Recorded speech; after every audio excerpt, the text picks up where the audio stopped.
Hey, welcome back. Today, we are diving deep into one of the most practical books ever written, the Book of Proverbs. We're going to be exploring chapters 11 through 15 to see how this ancient guide to wisdom offers some incredibly powerful, timeless solutions for navigating the complexities of our modern lives. Seriously, you might be surprised just how relevant it is. So here's our game plan.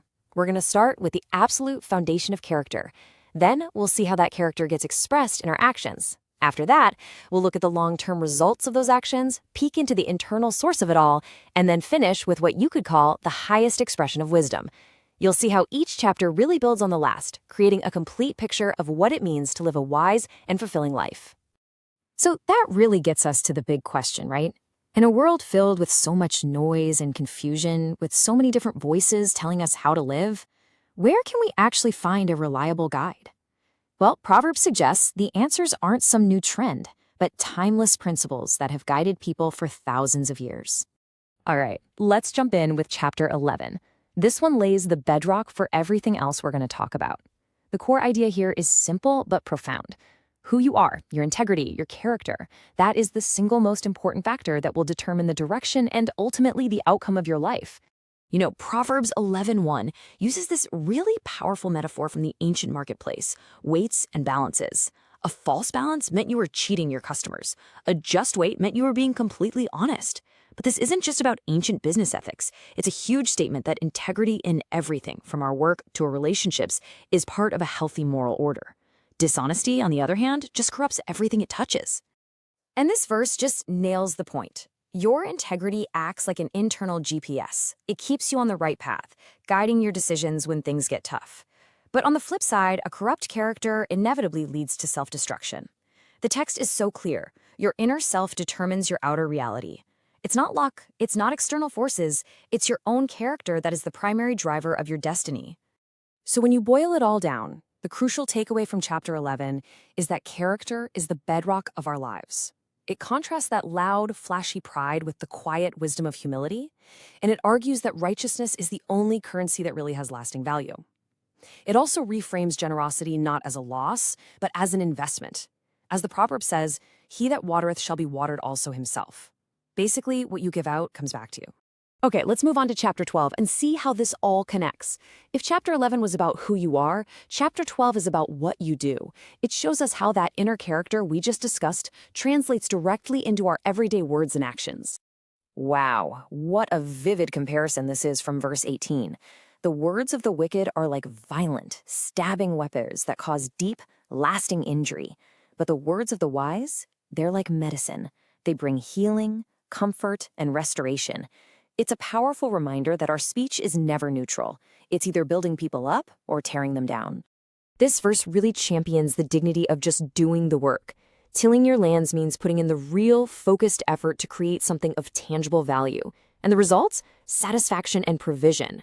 The alternative is chasing after vain persons. You can think of this as get-rich-quick schemes or hollow, trendy pursuits. The text says this path isn't just unproductive, it's a sign that someone fundamentally misunderstands how good, successful life is actually built. So, to sum up chapter 12, real wisdom actually loves to be corrected because that's how it grows. Your words are basically a direct window into your soul. Hard, consistent work creates a stable life.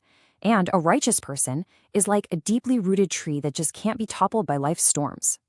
Okay, so now we zoom out a bit. Chapter 13 takes the character and actions we've been talking about and shows their inevitable long-term consequences. This chapter is all about the payoff of wisdom versus the price of foolishness over a lifetime. This contrast from verse 11 is incredibly relevant today. Wealth gotten by vanity, that could be anything from online scams to gambling. It's easy money. And Proverbs says it disappears just as quickly as it comes.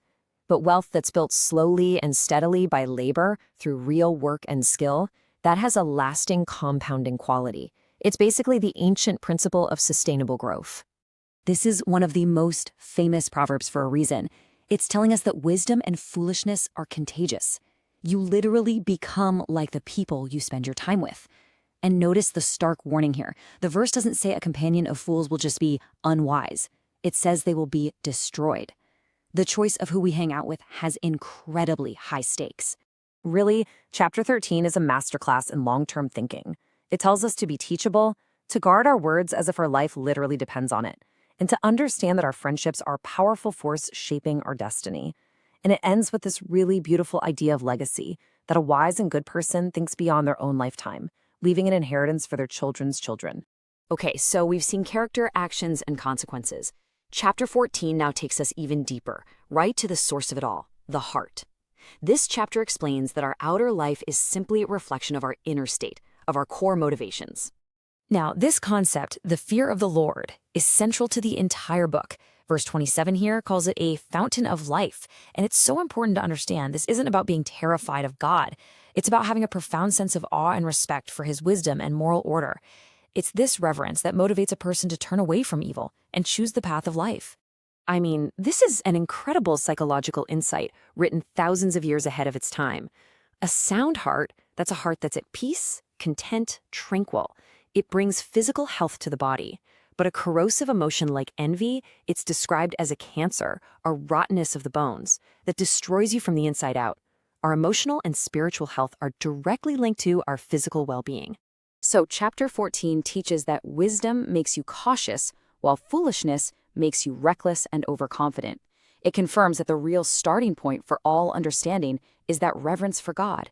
And then it scales all this up, stating that righteousness has the power to elevate not just an individual, but an entire society, an entire nation. And that brings us to our final chapter, chapter 15, which really presents the pinnacle of wisdom. After you've built character, shaped your actions, and purified your heart, the ultimate skill is mastering our emotional and verbal responses, especially when we're under pressure. The very first verse of this chapter is basically a master key to human relationships. Think about it. When someone comes at you with anger, our natural response is to fire back, right? But wisdom teaches the exact opposite. A gentle, soft answer has this almost magical power to de-escalate conflict, while harsh words are just like throwing fuel on a fire. What a beautiful and memorable verse this is. A stalled ox back then was the equivalent of a lavish 5-star steak dinner, a real sign of great wealth. But this proverb says that a simple meal, maybe just some vegetables, shared in an atmosphere of love, is infinitely better than a feast that's filled with tension and hatred. It's such a powerful statement on what truly matters. The quality of our relationships is worth more than any material luxury. Chapter 15 really brings it all home. It frames gentleness not as a weakness, but as a strategic superpower. It repeats a core theme of the entire book. True honor can only come after humility. And it leaves us with this wonderful thought. A joyful, cheerful heart turns everyday life into a constant celebration, no matter what your external circumstances are. So, putting it all together, we see this clear 5-step path to wisdom emerge. It all starts with building an unshakable foundation of personal integrity. From there, you translate that character into wise, daily actions and words. Then, you learn to think long-term about the consequences, all while cultivating a heart of reverence, which ultimately allows you to master the highest skill of all, the power of gentleness. And that leaves us with a final question for you to really think about. From the importance of integrity to the power of a soft answer to the choice of your friends, which one of these timeless truths from Proverbs really stands out to you the most? Which piece of this ancient wisdom are you going to apply to your life starting today?